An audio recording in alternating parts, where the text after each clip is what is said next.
Всем привет! Это видео распаковки монитора Acer Nitro VG240Y. И начну с того, что часть видео я уже обрезал, для того, чтобы сэкономить ваше время.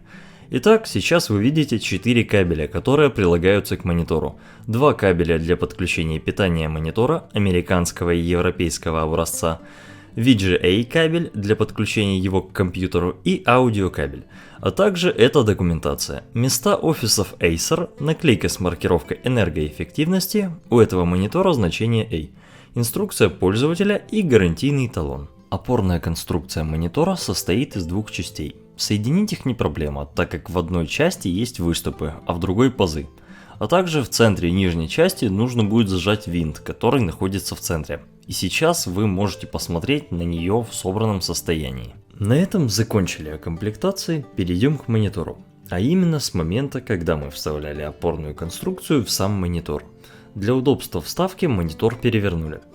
Вставлять ее нужно до момента, когда вы услышите приятный щелчок. Примерное расстояние, когда все правильно вставлено, около сантиметра. Это видно на видео. Угол наклона регулируется от плюс 20 градусов до минус 5 градусов. Панель управления настройками монитора расположена сзади с расчетом на правшу. Она состоит из 4 кнопок и джойстика. 2 динамика расположены снизу левого и правого углов. Мощность у них по 2 Вт.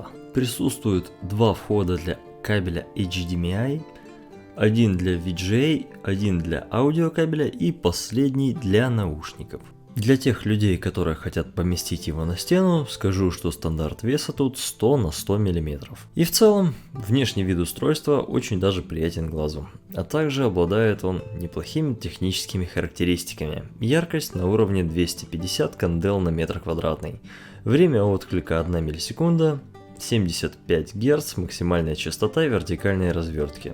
А также в мониторе присутствуют такие технологии, как AMD FreeSync, Blue Light Shield и Flickerless, 2 последних для уменьшения вредного влияния монитора на ваши глаза.